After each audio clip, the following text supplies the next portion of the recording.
บจักบาท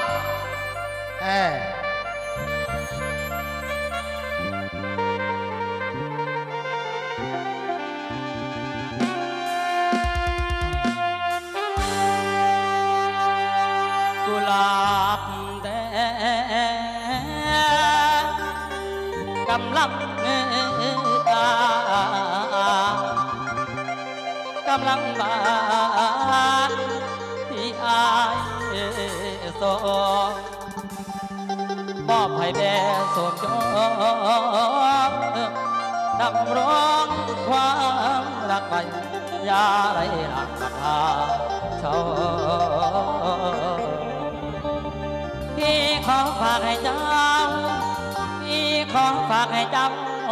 ต่างเมื่อบัดย้ำไกลเบิดอะไร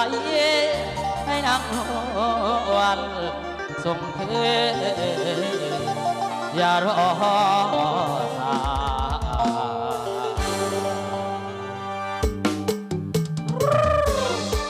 กุหลาบแดงแทงใจฝากซ่อนให้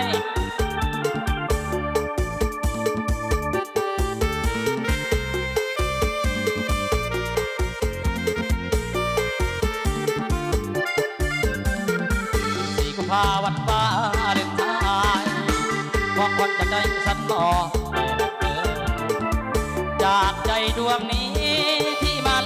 ละเมอ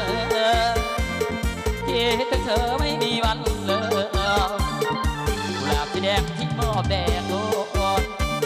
เพื่อเป็นไอโอดเมื่อยามเงาฝากไว้กระซิบหัวใจเบาๆเมื่อยามกุเต่ามันคงผ่อนคลาย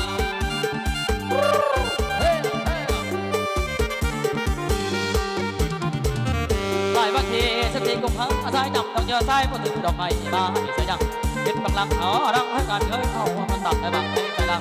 ดังจะไปเหลือหรือในลอสตาตัวเลือดต่อวันนั้นในคดีหัวใจพี่มองให้ดังอากุหลาบไม่ได้มาละว่าได้ทานลูกจิตของพี่สบายลูกจิตของพี่สบายจะเป็นกระต่ายไม้จันก็ยอมซ้อมบ่ได้สิลดบ่ได้สิลดละจอมจับบนฟ้ากระต่ายยังฟ้าทนากระต่ายยังฟ้าทนาบ่ได้ใจขาดจะหล่นลงพื้น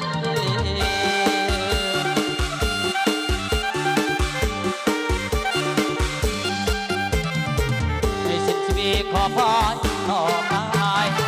แม่มันจะไว้แค่สุดความฟ้ากุหลาบแดงเจ้าเอ๋ยขอเจ้าจงฟังวันไหนก็สั่งได้จง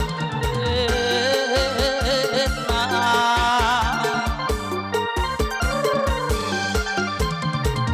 ขึ้นมาบ้านเฮือนสันออกนอของเจ้าเฮือนจงจะรอให้คิดเพราะคนส่งเดินนะให้คิดเพราะคนส่งเดินนะขันจะบังมาใส่ส่งเดินจะรอให้ส่งเดินรอ